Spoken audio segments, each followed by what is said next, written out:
So it's recording.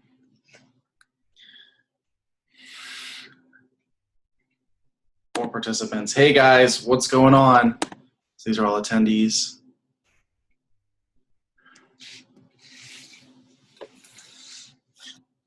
Alvin, Eva, what's up guys? Melanie, Sherry. Hello. How you guys doing? I don't think we can hear Can you guys hear us? You guys should have a chat. Yep. If you guys can hear us, type yes in the chat. Cool. Awesome. Awesome, guys. So we're super excited. We've spent quite a bit of time developing this money masterclass for you guys. By the way, we're in the same room. In the same room, guys, for the first time ever. So we got a real treat for you guys. We're super stoked on. Yeah. I mean, we're giving you, we spent years studying with wealthy mentors, really trying to understand wealth, and that's why we launched the Reality Hacker Academy, the Reality Hacker U. We're super excited to really start bringing forth what we've learned, and this is just the beginning. So today we're going to be covering a lot in terms of our core, the core tenets of what we have discovered as far as like the differences in thought patterns of the wealthy compared to people who struggle. And so that's what today is all about. And then we're going to give you a little bit of homework. And then next week, we're going to be resuming and working with you actively in sort of more of a workshop to help you put together a really specific, you can call it a script for installing your new wealth-based beliefs. Yeah. Super exciting, guys. Be sure to have pen and paper out. Tons of notes to take. We've got a ton of material for you guys today. And yeah, couldn't be more excited. So if you guys are ready to go, we are going to get started.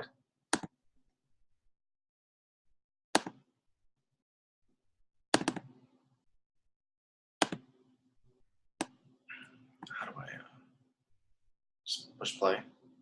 Yeah. Although now we can't see the chat. Well, guys, if you have questions, be sure to put them in the chat box. And after we're done going through all these slides with you guys, we'll make sure to answer each and every one of them. Let's see. Let's just make sure. You guys tell us if you see our screen. How do you go back to the? Yeah. Oh, wait. Yep. Yeah. You can see the screen. Cool. Okay. Perfect.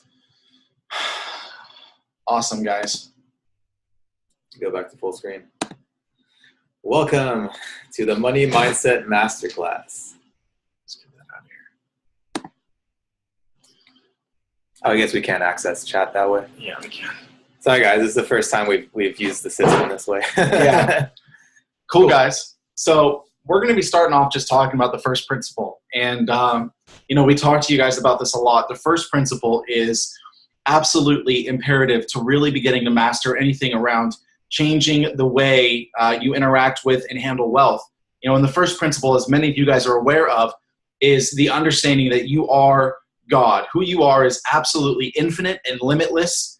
Who you really are is something far greater than the body you inhabit. And we talk about there is one substance in the world, and scientists, they call it energy, but we call it consciousness. There's one substance from which the entire world is manifest. Everything is a manifestation of the one substance, and the substance is consciousness.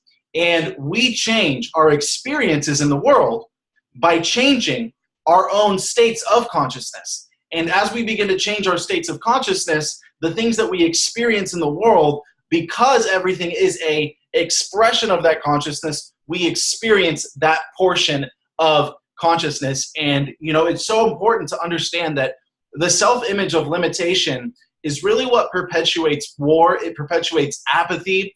It perpetuates lack. These ideas that we are just the bodies we have, that our identity is the individual, the name, the skin color, and that's just not true. Who you really are is absolutely infinite and absolutely limitless. And taking that as a foundational kind of groundwork that must be laid in order to really take these concepts and put them to use and take your life to the next level. And so, the biggest thing that's going to affect your ability to take everything we teach you guys in these next 2 weeks and really see change in your life is understanding that you are limitless and infinite, and your awareness of being is what is creating in your life. And so we're going to be talking about things that will allow you to shift your awareness, in turn shifting the relationship that you have with money. Again, the first principle, guys, you are God, and your awareness is perpetuating itself in your world. So when you are aware of not having enough, when you are aware of not being enough, when you are aware that money is bad, when you're aware that it's not spiritual to have money, you're literally creating that experience in your world over and over and over again. Whatever limiting belief that you have around money, that is your awareness. And your awareness is creating more of the experience of that belief in your world as you are continuing to hold to that. So this masterclass is all about, at least this week, examining those beliefs that you've had that have held you off from your birthright, that is abundance, and replacing them with complete new ones that will allow you to tap into the infinite abundance that is available to you right now. So the first principle, guys, and without further ado, I'm going to pass it off to my man, Dave. Yeah, what's so important about the first principle and why you should always be going back to it is that you need to remind yourself, because this is so ingrained in our culture, separatism, dualism, the fact that we see money and other people and other things as outside of us, but to remind yourself daily that money is simply an expression. It's not separate from you. It's not something that you need to go out and get. It's simply an expression of your own awareness that pulls all of the power back into yourself. So then you become the sole source of wealth in your life. And so that's why we always start out with the first principle, because it's really the groundwork, as Michael said, it's so foundational and key for you to really reclaim all of your power, bring that back within, and create whatever lifestyle, whatever life you desire. All right. So always remind yourself of that. We take on the ownership of, reminding for you. But if you're ever in the state of doubt, feeling lack, feeling scarcity, just remind yourself, and it'll become more habitual and just easier and easier to constantly be living from that state. So moving forward, so Mark Hoverson is one of the self-made multimillionaires that I've worked with more recently. He teaches a lot about wealth. He actually has a rags to riches story. He teaches how he was at rock bottom. He was drinking himself to sleep every night. He was hardly able to take care of his family, but he somehow stumbled upon the topic of mindset.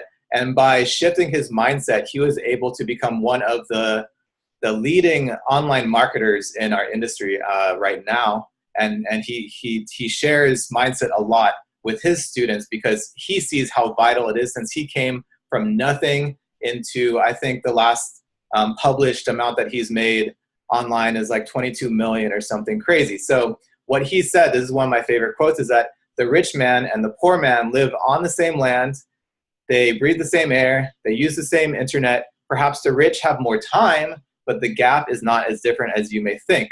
What he's saying here is that we often create this extremely wide gap between ourselves and who we view as the quote unquote rich. So to realize that the gap is not as wide as you think, that you're actually not that far off from the wealth that you desire, just again, going back to the first principle, it brings the power back within you. So that's a really great quote. All right, so why are some wealthy while others struggle? Now, we have identified for you today, we're going to go through each of these in a little more detail, sort of 4 thought patterns that wealthy people tend to have compared to people who struggle with money. The first is knowing you are the only source of your wealth. And this, again, is in line with the first principle, but we'll explore this in a little more depth in a minute. The second is the degree of self-worth and self-confidence. Guys, what I've realized more and more is your wealth is in direct proportion to the amount of self-worth and self-confidence that you have. Just think about it. If you had total 100% self-worth and confidence, you knew you could achieve anything, that you deserved anything, would you not believe that you deserved to be wealthy, that you were not already wealthy? You know, if that, I mean, it's just, they go hand in hand. So by identifying the beliefs that you have around your self-worth and self-confidence, and daily using tools to kind of, you know, hack them or amplify your worth and confidence, you're just going to automatically see more money and wealth come into your life. The third is ask questions instead of making fixed statements. This is the big one. I've noticed the wealthy people that I hang out around and I work with, they're always asking questions like, how can this be done? How can I be more efficient at this? As opposed to people who struggle, they tend to make fixed statements like, I'm always this way. Society is always this way. It's because of this, you know. So there's a vast difference in thought patterns there. And number 4, wealth-based relationship with money. This is when you get into money beliefs. So we'll examine some of those, and that will be what your homework is based on for today. All right. So everything is within. This is such a key concept, and you know, we're going to explore a little exercise right now. That's really going to help you, I think, tap into possibly a different way to use our tools and allow you to explore that, you know, the truth that everything actually is within yourself, and there is no separation like we tend to think. So I feel like this is the biggest difference between those who struggle with money and those who have that sustained wealth, is that wealthy people know that their source of wealth is 100% within themselves. They do not see money as anything but a reflection of themselves. And it's so cool to see this. Even if they don't know Neville Goddard, wealthy people tend to think this way. And that is just a testimony for how much of a truth Neville's principles are, and, you know, have been even in the 60s from the time he was teaching them until today and into the future. I believe, you know, these are just timeless principles of wealth that people who are wealthy, people who are prosperous, abundant, they use them anyway, but they might not even realize they do. So we're giving you, you know, the keys to up-leveling your life and hacking your reality into the reality of whatever you desire. You know, if that's wealth, obviously it is wealth because you're here, but you know, you're going to be adopting some of the primary thought patterns and consciousness of the wealthy, and that's going to cause a lot of shifts in your reality. So a case in point, you know, here's a reason why, you know, how I guess wealthy people think this way. There are many stories of wealthy people losing all their money and regaining it multiple times over in a short amount of time. I've read this and I've heard this over and over. And why do you think this happens? Because they play money as a game, and they know that their only source of money or wealth is within. So they're not afraid to lose money. They play big. They take risk because they know that they will always recover. So here's a really cool exercise for you to kind of you know, play with this, and I urge you to play with this with any area of your life that you feel you're struggling. Maybe it's any desire that you're having a hard time connecting with, or stepping into your wish fulfilled with. This is a really cool exercise. For instance, I love doing this exercise for my business, for our Facebook group, because it really allows me to not, you know, we all get caught in this pattern of thinking things are outside of ourselves, they're bigger than ourselves, and it's hard to control them. So by doing this exercise, you bring it back within, and you really kind of merge yourself again. You know, you reintegrate with it. So you can follow along with me right now if you want, or you just do it. We'll actually send you this this presentation after this call, so you can go through, you can review, and you can do these exercises on your own as well. So step 1, what I want you to do is imagine something that, you know, you're feeling lack in, that you feel that you're struggling with. Once you have that, close your eyes and imagine that just like as a ball of energy that's in front of you. You don't have to make it very detailed. Just like know that there's this ball of energy, and it is that thing that you're struggling with, and it's just right there in front of you on your mental screen of space. Step 3, reach out and touch it and kind of just play with it, expand it, contract it. Just notice how it's right there with you. You know, this thing that represents whatever you're struggling with, it's right there in its entirety, right in front of you, okay? Step 4, So as you begin to kind of connect with it, you can, feel as though you're kind of charging it with your hands. You're filling it with abundance, a gratitude, warm, loving energy. Just like really charge it and feel like this thing that you once struggled with. You remember when you struggled with it, and now it's just right in front of you, and it's with you, and you are the source of its energy. And then step 5, feel how this thing is. It's not separate from you, but it's actually part of you. So you have the power to charge it with energy or take that energy away. You can play with this, and you can realize that this thing, this concept that you have, is not separate from you. Anytime you think of it, there's no way that you could possibly divorce your consciousness from this thing, because the fact that you're aware of it means that it's part of you, right? And just play with that. Give it more and more energy, and then lastly, just kind of merge it with yourself and feel like it's ultimately something that's part of you. Okay, I love doing this, as I said, because it just makes me feel like I have ultimate control over what I'm trying to build. Right? I'm always trying to build our Facebook group, our university. I'm trying to make sure that people are getting more and more better results. And by doing this exercise, I feel like, it just allows me to step into the state of my wish fulfilled that much easier, because it's a part of me. So, you want to take it from here, Michael? Sure. Cool, guys. Awesome stuff. Awesome stuff. I especially love that last exercise. Dave actually came up with that, guys. And when I saw it, when we were putting it together, I was like, wow, this is absolutely amazing. And I can attest to the fact that that kind of stuff works, man. Mental imagery with energy push behind it is actually scientifically proven to have effects in your life. And so super amazing. We're going to go into wealth being based on self-worth and confidence, and ways you can correct and optimize your self-worth and confidence levels. And so one of the biggest things that you can do to change your own concept of your self-worth is to hack your self-worth with positive self-talk. And we talk about this in the 5-day challenge. Inner conversations, guys, are absolutely critical to your experiences. And in fact, your predominant self-talk, your predominant inner conversations are the causality for your experiences. And so the way you can hack your self-worth is rearranging your inner conversations and your self-talk. And so, the way you can start doing it is like this. I want you to imagine yourself as the person you fully desire to be, as the person in your dream career, helping tons and tons of people all around the world, whatever that looks like.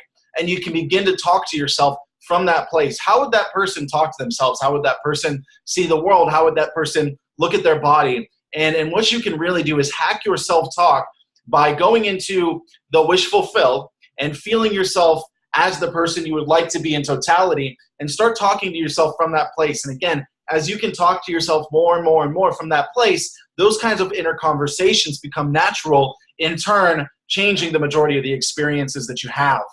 By the way, we'll go into a few slides following this. We have a slide on a few exercises or a few hacks for that as well. But yeah, that's exactly right. What would your thoughts be if you were the person that was already living your wish fulfilled? If you repeat that, assuming the state of or occupying the state of your wish fulfilled kind of goes both ways. You can either move into the feeling, or you can start the self-talk. They both feed into the same thing. It's two ways, two angles to enter the wish fulfilled. So by approaching each day, knowing what you desire and approaching occupying the state of your wish fulfilled from different angles, you're just going to solidify that into your beingness so much more quickly and make it habitual. Yeah, so good, guys. And like Dave said, there's multiple ways you can approach this, and that's what's awesome. There's not just one way. There's multiple ways you can play around with this and really begin to hack these things in your life. And the second thing, guys, is ridding yourself of needing approval. You are enough. And I can tell you from personal experience, man, that for so long I needed approval from other people to do what was in my heart to do. And ultimately, it wasn't until I had experience where I realized that I truly am enough just the way I am, and just because of who I am, that anybody's approval in regards to what I did was secondary to all of my decisions. Whether people approved or whether they didn't, that didn't take any skin off my back because I was approving of what I was doing. And so that's the thing, guys. If you can begin to approve everything that you're doing, it doesn't matter who rejects or accepts you, because that's all secondary and way behind your own approval of yourself. Yeah. I mean, do you guys see how relying on the approval of other people is putting your deservance into their hands, right? I mean, this is at the core of so much scarcity and self-limitation, is just not believing, in just your own self-approval of being enough, relying on other people's opinions, other people's approval to move forward. That not only keeps you stuck and not taking action towards your goals, but it also just keeps you in that state of limitation and scarcity. So it's super key. So good, so good. And going back to the first principle, guys, here's the thing. If your awareness is always creating your experiences, then your need for approval from people and their approval being your satisfaction, you're giving your power to them and they're creating for you. Yeah. You're not creating, you're on autopilot letting other people and their ideas and their approvals create for you. So it's so key that you approve of yourself and understand that you are enough. Your opinion of yourself is the only thing that matters. When I was in youth ministry, there was a ton of people who hated the way I did ministry, but I didn't really care. And because of that, I was able to impact tons of people's lives. But here's the thing. If I waited around and I was crawling around waiting to do things until people said, well, hey, that's okay, or you can do that, I wouldn't have made the kind of progress that I made. And so, it's so important to understand that your ideas about yourself are the only thing that matter, because they are what are creating you and your experiences, even if those opinions are given from somebody else. So your opinion of yourself is what you really need to solidify, understanding that you're a badass, you're amazing, you can do whatever it is that you would like to do, and anybody that says otherwise is ultimately reflections of past conscious imaginings of your own limitation, and that's in the past. Your only concern needs to be your own opinion of your badass, super capable self. Yeah. I don't know if you heard about it, but there was a movement a couple years ago. I think it was called I am worthy, or I am enough. I am enough. I don't remember who started it. It's a woman named Marissa something, and so she started this movement where she had people. She's a coach, or she's like a hypnotist, and so she had people write on their mirror, the mirror that they use to get ready in the morning, I am enough. And thousands of people, this swept the entire world, and thousands of people reported that they lost weight. They their income increased, all of this incredible transformation happened just by repeating to themselves every single morning that they are enough.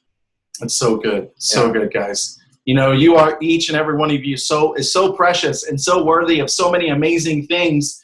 But when you live in this self-image of limitation, guys, you only prevent yourself from accessing the infinite abundance that is available to you in this very moment. And so another way you can hack your self-worth and confidence to increase your relationship with wealth is destroying your limiting money beliefs, which we're going to dive into in a little bit. You're worthy of all the wealth that you desire.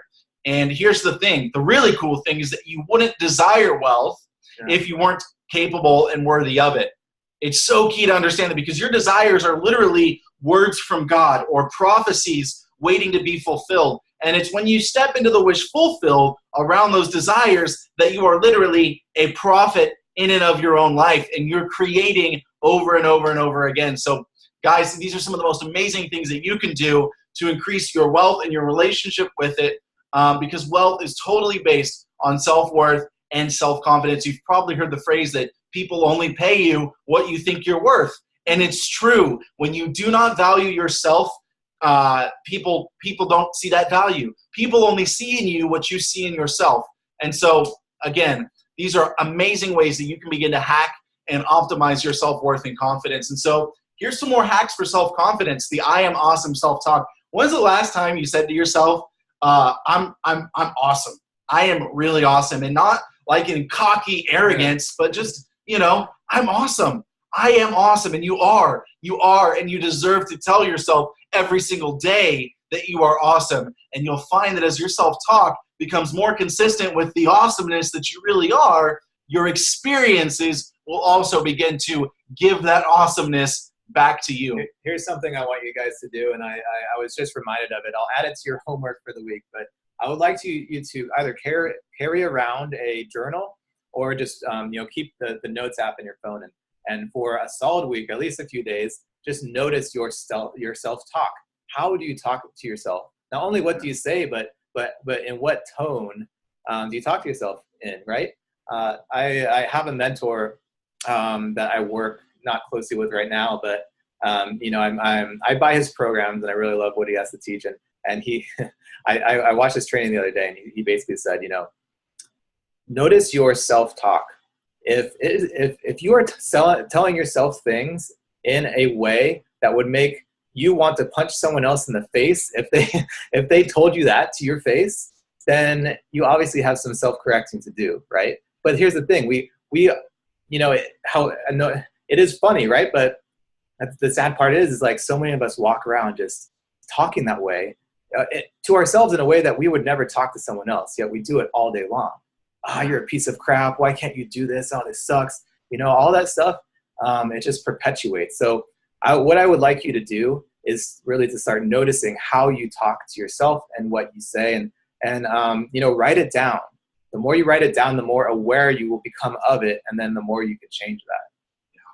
So good, guys. Listen to this stuff and apply it, guys. So many people hear this stuff, but they don't do anything about it. And you've paid to be here, so that means you're wanting to do this. So we can guarantee you, not no chances, we can guarantee if you take this stuff and you run with it, your life will change dramatically. And another hack you can do for self-confidence is using our exclusive instant switch tool to feel in the morning that it's the end of the day and you are confident and full of self-love and worth all day long. And so this happens, the best time to do the instant switch is right after you wake up, not even touching your phone. You're just coming out of sleep and your body's still really tired and immobilized. And that's so key. Feel as though it's the end of the day. Feel as you're actually just getting back in bed. And all day long, you were confident, you were excited, you were talking to yourself about how awesome you are and how awesome your life is, how you're full of self-love and worth. And as you do this every single morning, you're going to see some massive changes. So we're going to add some more to your homework, and this is something we want you to do every day until our next masterclass. Use this instant switch in the morning to feel as though it's the end of the day and you were confident and full of self-love and self-worth all day long. And you'll begin to react to people differently. You'll begin to come across opportunities. You'll see that your reality will begin to bend and shift according to your feelings about your life. Yeah, guys, we promised you secrets to wealth mentality, and I hope you can see that, it's not all about focusing on money. Yeah. As Neville said, find the implied seam. Well, what would imply that you're wealthy? Would you have self-love?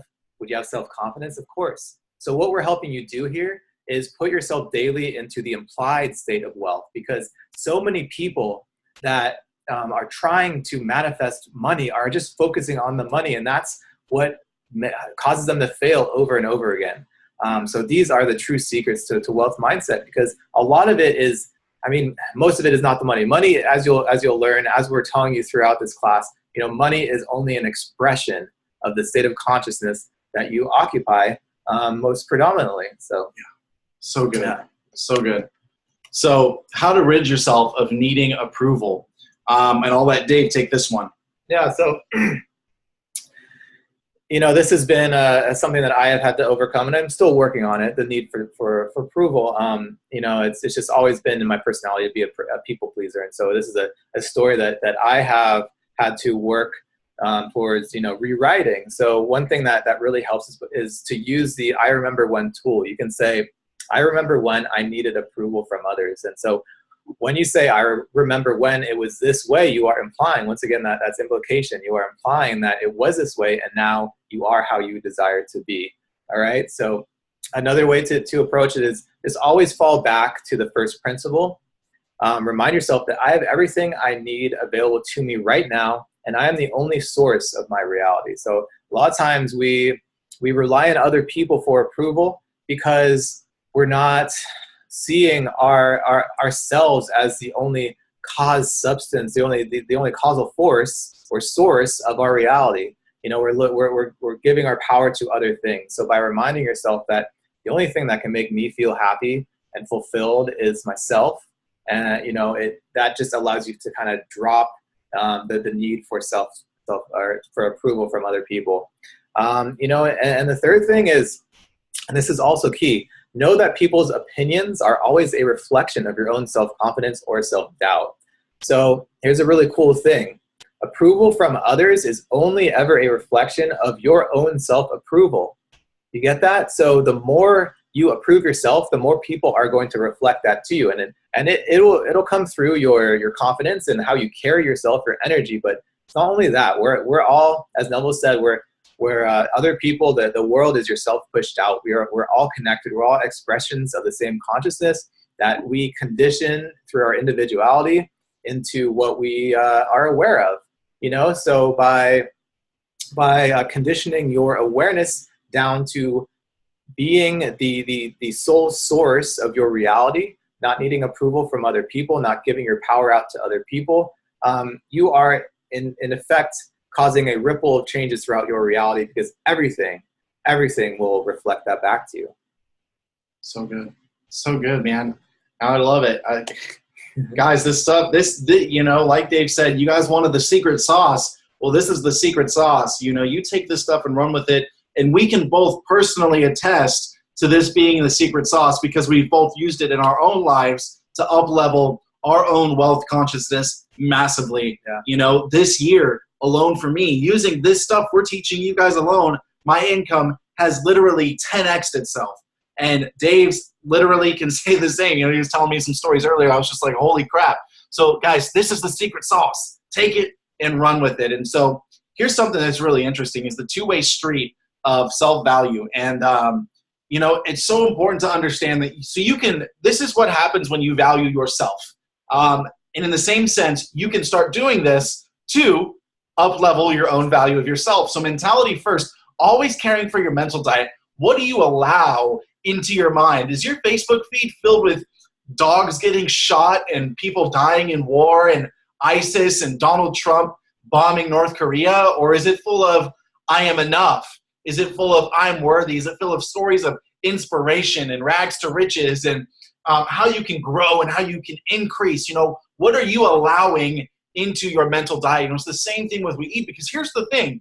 If you eat 3 scoops of ice cream for every meal for a month straight, you're going to end up with probably 60 more pounds and a ton of health problems. And in the same way, if you allow killing and rape and murder and all that stuff to fill your mind on a consistent basis, you're going to end up, maybe not those things, but you're going to end up depressed, angry, stressed out, blaming everybody else, all these behaviors that perpetuate lack. And so mentality first, your mental diet is so key and primary to anything else that you do. Self-care, and this is something that I am still learning, but taking a shower, cleaning yourself, cleaning every part of yourself, grooming yourself, taking care of your body, really loving yourself, being, my introduction to self-care, guys, believe it or not, started with looking at my arms and really being grateful for my arms working for me for so long. I'm 24. These arms have been in great condition for 24 years. They've allowed me to,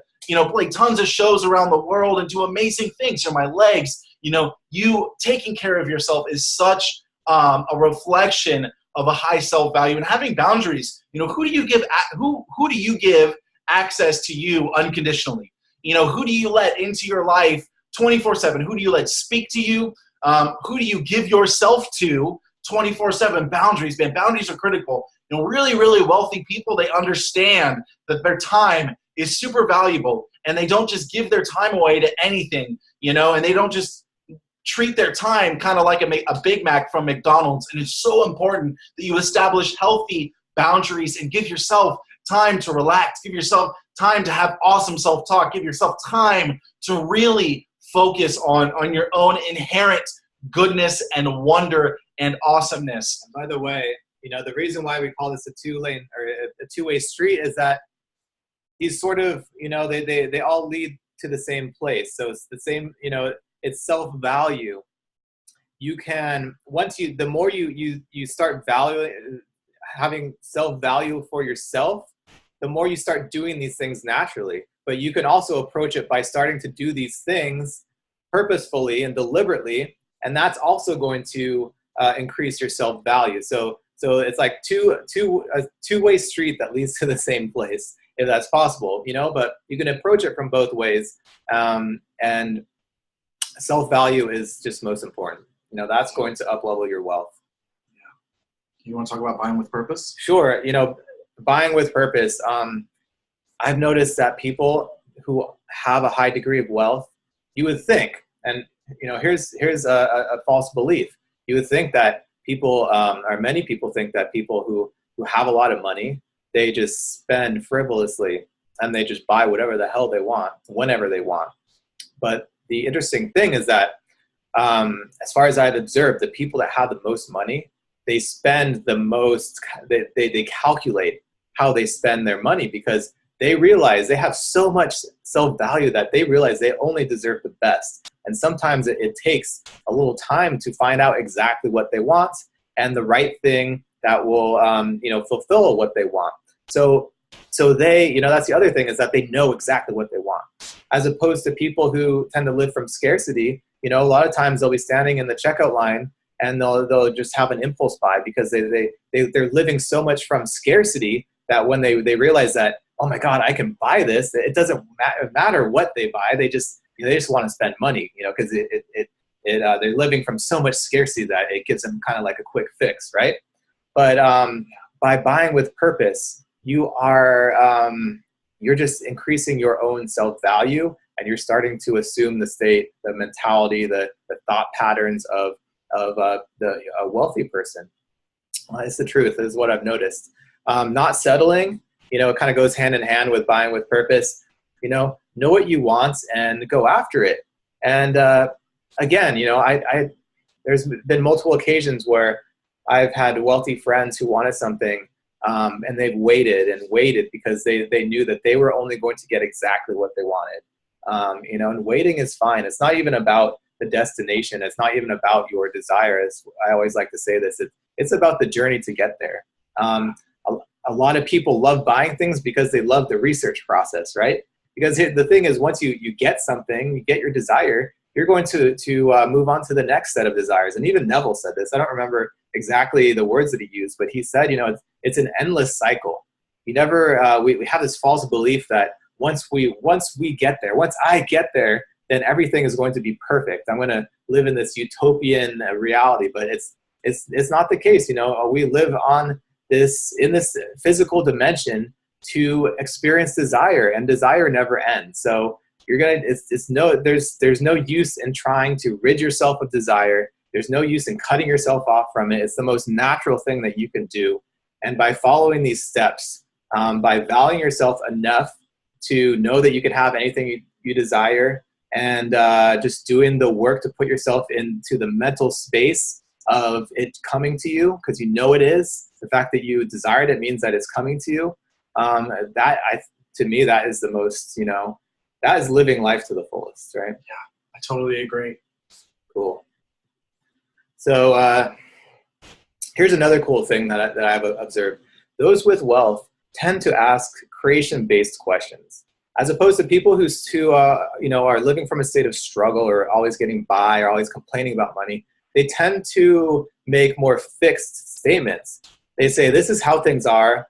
That could never happen. I could never do that. This is how society is. Those sort of things. Those are fixed. Those are simply beliefs that they are fixating into their reality, and that's what they experience. Whereas people with wealth, they tend to ask creation-based questions. They're always asking questions.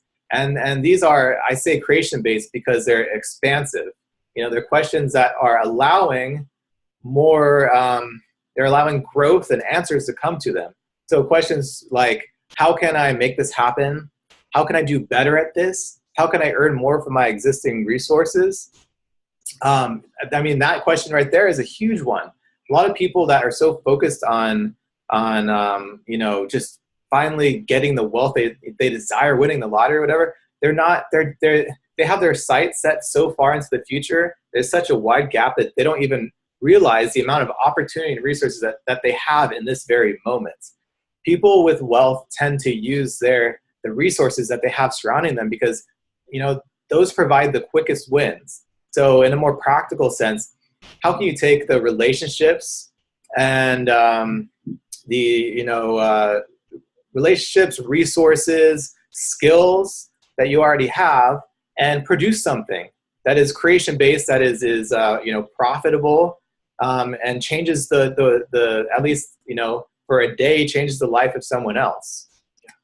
That taking that approach to life, asking yourself questions like that, gives you the stepping stones to wealth.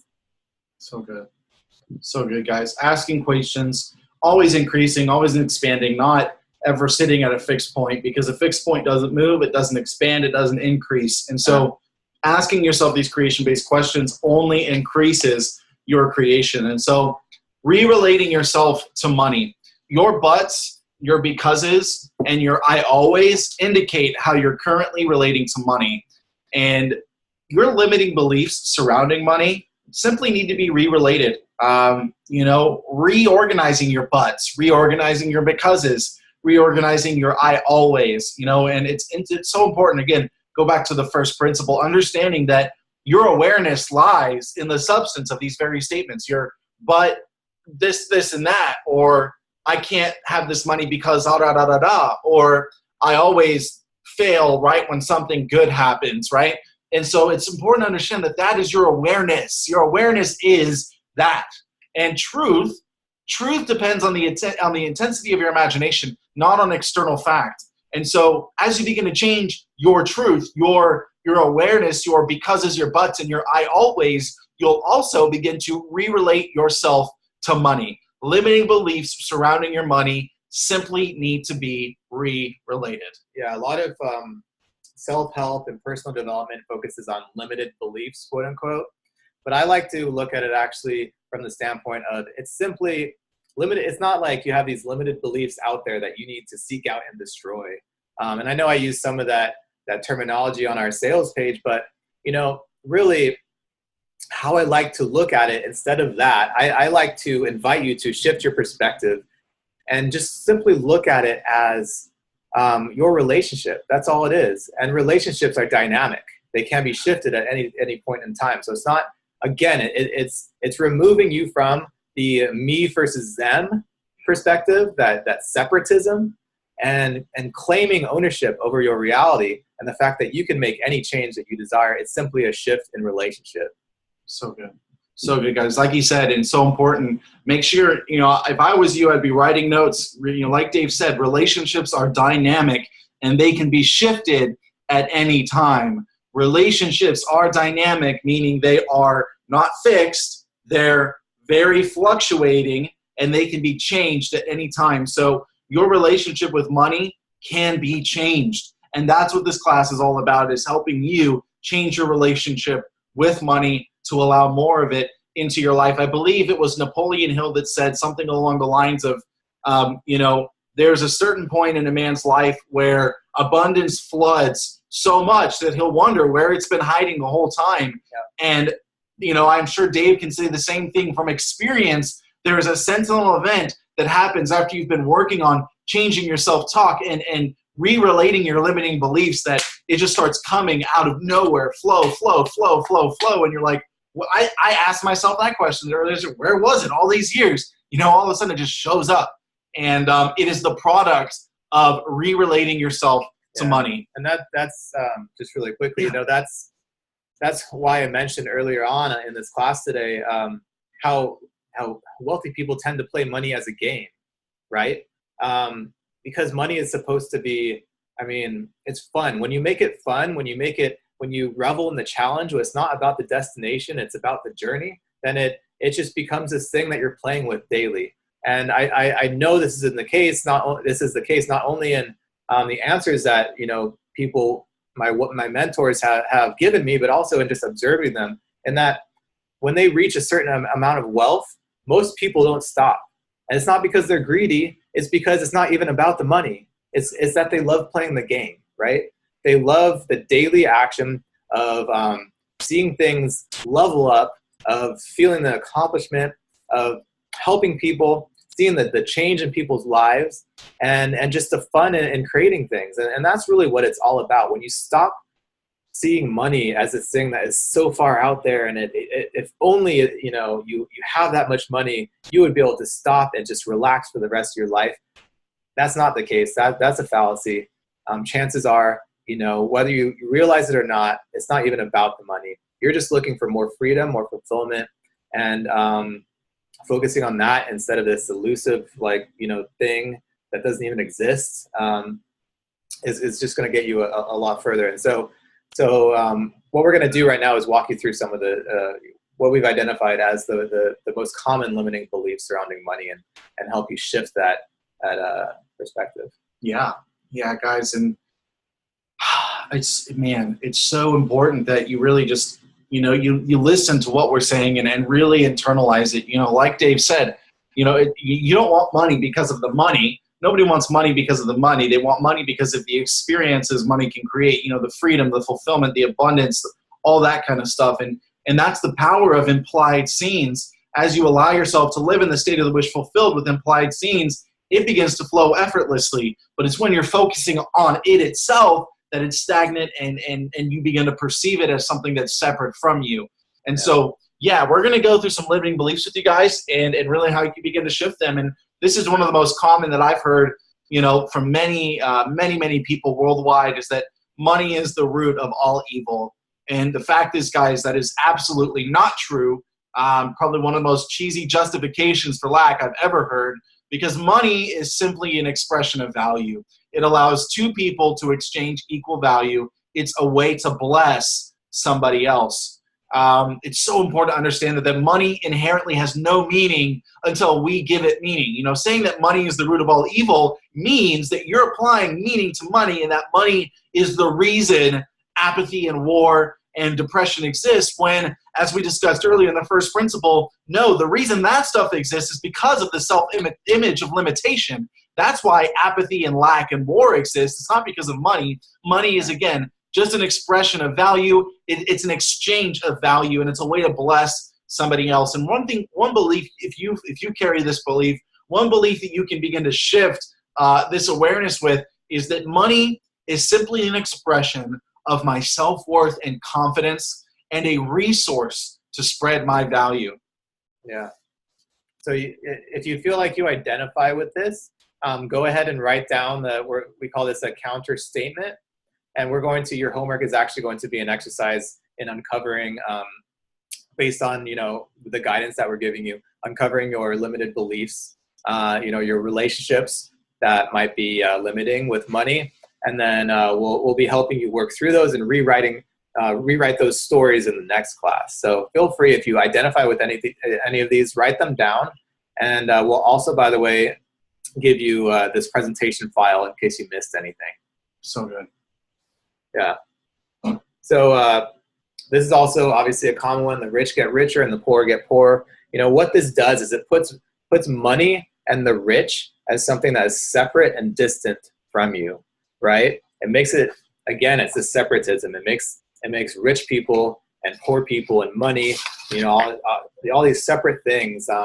And when in reality, going back to the first principle, the only thing that you experience is what you are aware of, and there's nothing more to it than that, right? So it's not a matter of this perceived, pattern of the rich getting richer and the poor getting poorer, and that's just how life happens. That's how society is. It's not even that. All it is the truth of the matter is that it's all within you. And what you experience is what you connect yourself with. What you experience is what you feel. So, a counter statement for this is: opportunity is endless to me, and my wealth is only determined by my awareness. I mean, how much more simple can you get? My wealth is only determined by my awareness. That's it. Be more aware every day of your wealth. 5% more aware every day, and your wealth is going to grow automatically. There's nothing to you don't have to listen to what the newspapers say, what people, the forecasts that people are giving you. It doesn't matter. Through any recession or depression, there are people who suffer, and there are people who who just completely prosper, you know, through the Great Depression and in the late 20s. Napoleon Hill wrote about this. He actually interviewed tons and tons of some of the wealthiest entrepreneurs on the planet. And these are people that prospered through the Great Depression. It's not because they were doing anything that was greed-based or screwing people over. Is because of the mental state that they were living from and, you know, what they're aware of. So that's all it is. Money isn't important. This is, you know, so many people say this, and this is basically just, as I see it, a cop-out. You know, it often comes from the belief that money is separate again, and it quote unquote does no good. It's kind of like, you know, it's apathy, it's giving up. Like, I think a lot of people say this after they struggle for years, and they just say, well, it's not important anyway, so what's the point, right? So a counter statement to this is money is a bridge along the path towards my wish fulfilled. That's all it is. It's a bridge that comes automatically, and it's an expression of my self-worth and confidence. Yeah. So good. So we're going to open up the chat really quick, guys. We're going to examine some of the questions you take before I move forward. And we're going to open this up. Cool. My mouse isn't showing up. Awesome. Awesome. It's so good to see you guys interacting. Yeah, I have to work hard for my money. That's a big one, Melanie. I think I addressed that in a later slide. So what we're doing right now, I'm just trying to, our mouse isn't showing up, so I'm just scrolling through these. Awesome, guys. So let's, sorry.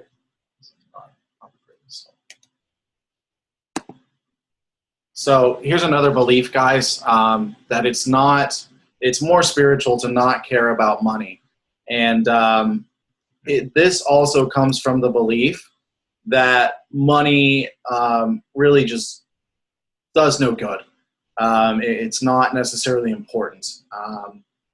Sorry, guys. We still have the chat window stuck, so I'm trying to close this so we can read. Come on. That's annoying. Oh, wait, I go like this.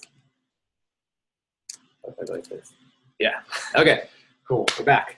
It's more spiritual to not care about money. And gosh, dude, you know, I've encountered so many people as I've been on this journey that, you know, claim to be spiritual, but then when it comes to money, their beliefs surrounding it are very envious, and you can feel that they have some very, you know, bitterness and anger around it. And the fact is, there's this notion of, you know, he's teaching spiritual topics or teaching, so why is he asking for money? That's so dirty and greedy. It's like, it's so cheesy. Bullshit, you know?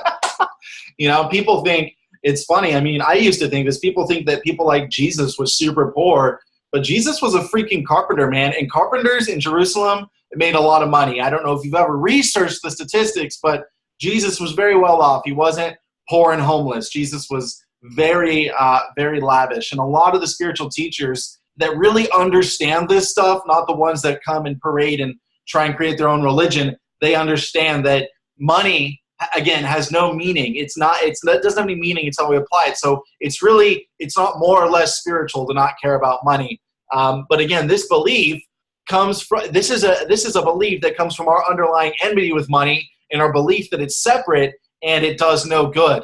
And so a really awesome counter statement that you can make in regards to it's more spiritual to not care about money is the exchange of money blesses both myself and the other person.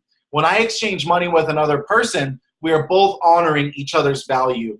Money is a sacred exchange of value and therefore a spiritual practice. And I don't know about you, but that puts it in a whole different perspective. You know, now money is looked at as a sacred exchange rather than, you know, something that causes evil and war and all that kind of stuff. You know, again, and if you have this kind of belief like I once did, this counter statement is so powerful.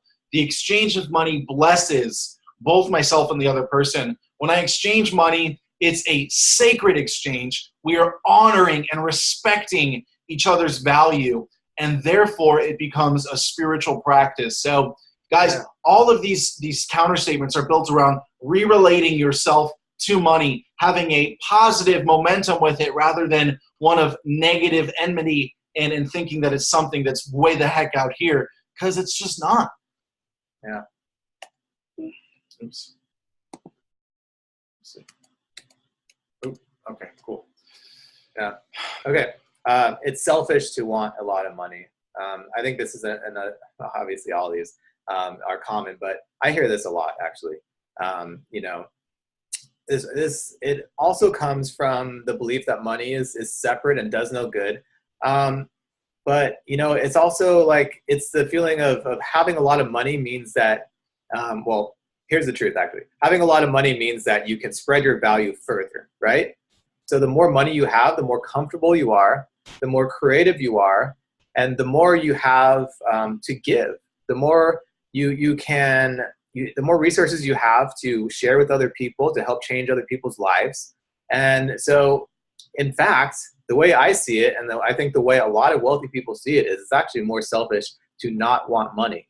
Okay, you have these incredible gifts. So why would you want to sit around and do nothing with them? Why would you not want to spread them around and change the lives of, you know, as many people as possible? And obviously we each have our own individual desires for how that would look. Not everyone wants to get up on a stage and you know, speak to thousands of people to change their lives and that sort of thing. But you know, this talking just like on a daily basis. You know, the more money you have, the more you are able to spread your value and change other people's lives. So why wouldn't you want to do that? And that again, that can be like small things like taking friends out to dinner, taking family out to dinner, treating yourself and your friends and family and community like they are full of value. You know, the more money you have, the more comfortable you are and creative you are to bring that value to other people and change lives. Yeah. So a counter statement to this would be, as I focus on changing the lives of others, money comes as an expression of the value I give. So, you know, focus on feeling the fulfillment of, you know, that comes from helping other people and doing it in a way, knowing that both yourself and the other person, your lives have changed in the process. And money is simply an expression of that. Money follows, right? Because in this physical reality, money is needed as a resource to get us to certain places. Yeah. So good. So good, guys. Like you said, you know, when you have a lot of money, you can help so many people. You can just encourage, you can really be there to change entire communities. You know, because here's the thing, if you have a gift of whatever it is, but you don't have any resources to support that gift and expand the value of that gift and how many people it reaches, you're not going to be doing anything. And Neville talks about, there's a parable in the Bible called the parable of the talents. And, you know, there was one guy that was given a certain amount of talents, but he went outside and buried it in his backyard. And the dude that gave him the talents came and he was like, "What did you do?" Well, he's like, "I buried it." And the dude literally got all of his talents taken away and ended up having even more poverty, because that's the whole thing around this. It's having gifts and talents, and the money to support that is all about expressing and value and helping others. You know, it's not selfish to want a lot of money, because a lot of money helps others. And like this counter statement says, as I focus on changing the lives of others, money comes as an expression of the value that I give. So, and this is another big one that especially a lot of people that want to start an online business struggle with, is I'm not good with money and making money is hard, you know? And ultimately, man, those aren't true. They're only true to the degree in which you give them weight. And ultimately, you're only ever as good as you believe you are. And this belief that I'm not good with money and making money is hard keeps you scarce and limited. You know, it's so important to understand that the words you place after the word I am ultimately becomes your dominant experience. And as long as you're perpetuating these beliefs of not good with money and making money is hard and all that kind of stuff, again, you stay scarce and limited. And ultimately, you know, this comes with generations of parents who have told us, oh, you know, making money is hard. And, you know, if you just work really hard with a bit of luck, you'll have success. And I'm just here to tell you right now, that's all bullshit. It's all bullshit. You're only ever as good as you believe you are, and you're only ever as wealthy as you think you are. Anything else keeps you scarce and limited. And so here's a really good counter statement that you can use to really shift your relationship with money in this regard, if this is one of your predominant statements. Earning money is as easy as spending money. Money always effortlessly flows as a bridge towards the fulfillment of my desires. Earning money is as easy as assuming the state of my wish fulfilled. And, take some time and really digest that. Earning money is as easy as spending money. Wow, what does that imply? That implies that wealth in relation to you, wealth is full inside of you. You're full of wealth. You're full of more than enough. You're full of worthiness. If earning money is as easy as spending money, money always flows effortlessly as a bridge towards the fulfillment of my desires. Earning money is as easy as assuming the state of my wish fulfilled.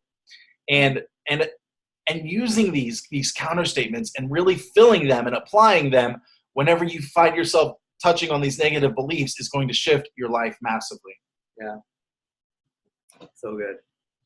Can you guys see, how in the beginning of this class, everything that we discussed kind of folds nicely into these beliefs, and how those core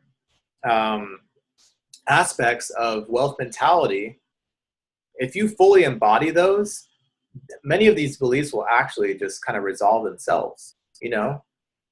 If you fully believe that you have so much value, you are so self-confident, you deserve the world, because that's just, the fact that you are living and breathing means that you deserve everything you desire. Do you think that you would feel that, I'm not good at making money, that I don't deserve it, or that it's greedy? You wouldn't. So again, these are all different angles to approach to get to the same place, which is total self-worth, total self-value, self-confidence, and knowing that you are the source, absolute source of your wealth, and that no one else has power. Nothing else has power. That is really the only thing that you're going, for, right? That is ultimate. That is the mentality that wealthy people live from day to day, and that's why they are able to spend, or they'll risk millions of dollars and they'll lose it. They'll risk losing their house and almost do that with the full confidence that it doesn't matter, because they are the only thing that produces wealth, that generates wealth, and it'll just bounce right back. It's like a bouncing ball. How could you make your relationship with money as easy as a ball bounces?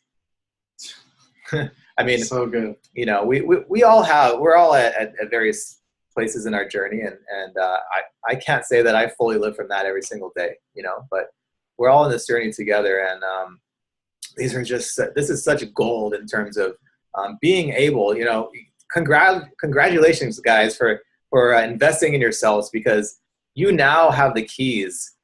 We have spent years and a lot of money investing in just like trying to discover how people with wealth think, and these are truly the keys. I'm on an endless quest to learn more always, but this is such a good beginning, and you guys have made a great investment in yourself. Yeah, we're super excited. So we have we're almost done for today. We have one more new tool that is actually super cool. This is based on NLP.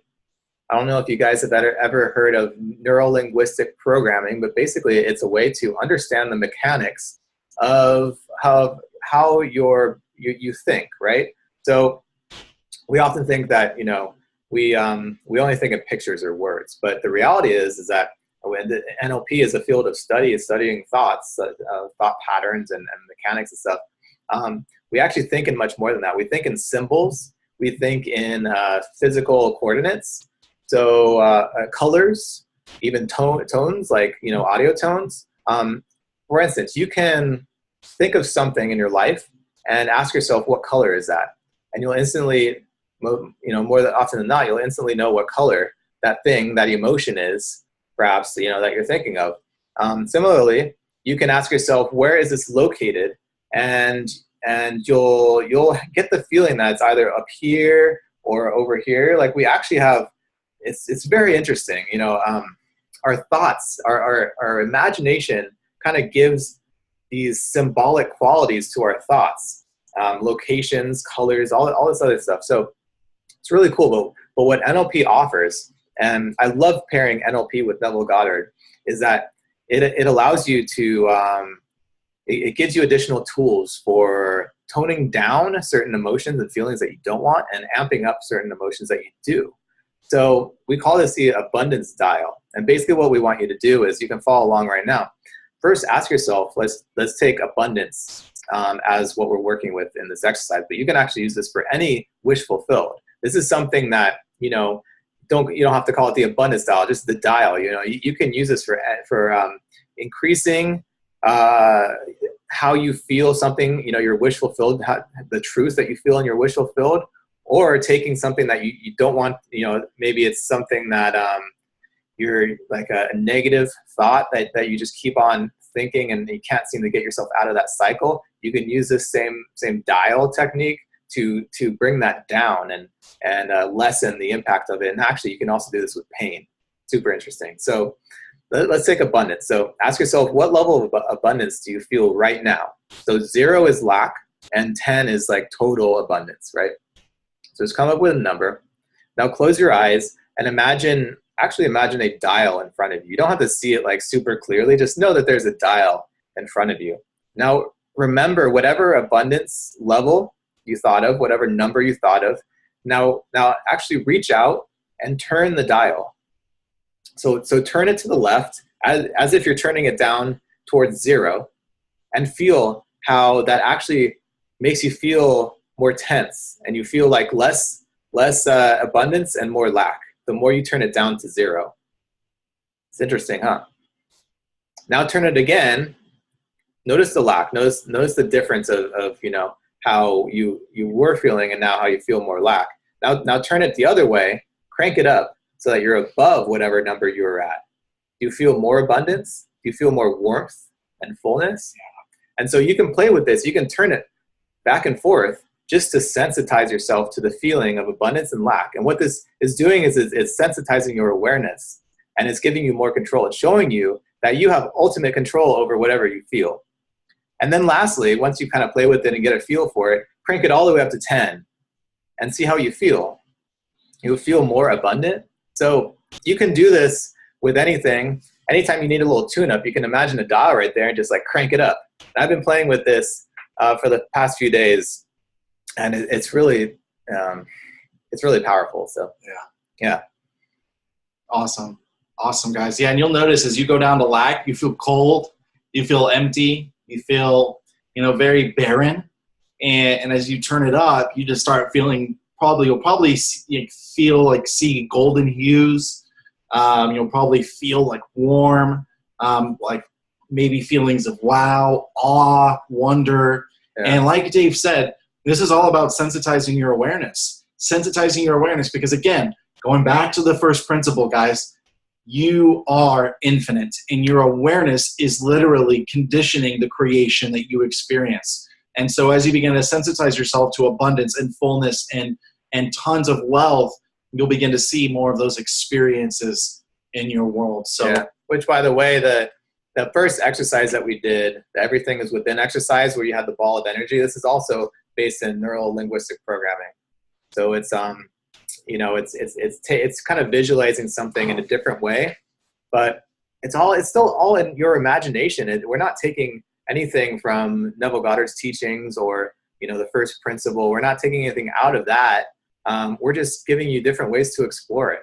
And so, using these more symbolic ways to enter the feeling of your wish fulfilled can be very powerful.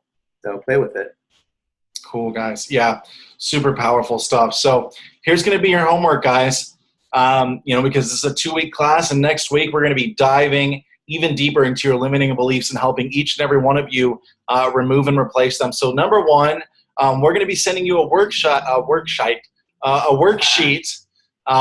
following the ending of this class, and you're going to fill it out and then send us through email the limited money beliefs that you identify. And you can either write them in a text post, you can take a screenshot with your phone, whatever works best for you. And next week, we're going to use the limited beliefs that you send us, and we're literally going to walk through them one by one and help each of you completely destroy and eliminate and re-relate yourself to wealth. Yeah, so the worksheet we give you is going to, it's just like we talked about before we started walking through the various beliefs. So it's basically going to be asking you to identify your ifs, your what are the other ones? Your becauses, your I always is, and identifying those limiting beliefs and then writing them down. And then we want you to come up with a counter statement. Now, this does not have to be perfect. And that's why we're here to help you. But we want you to sort of just take a pass at looking at it from an alternate perspective. And then from there, just send those beliefs into us, and we'll help you really, like Michael said, destroy those. And we're going to walk you through next class an incredibly powerful, we call it a story rewrite script. And this is something I learned from one of my big mentors that I worked with. She uses it on all of her clients, and actually she's produced a lot of millionaires from just this practice alone. So love this technique, and I'm super excited to share it with you. Cool, guys. Well, we've loved this masterclass, and we hope that you've loved it as much as we have. We're super glad that you guys have decided to join us today, and we're super excited for next week's class, and we're going to help you guys really step into that new lifestyle, that new relation to wealth, and we're just, again, super excited. So thank you. Man, couldn't be more grateful to have each and every one of you with us. That was so much fun. Thanks, guys. Cool, guys. Well, we'll see you next week, and be looking forward to your email to get your worksheet, and we'll talk to you soon.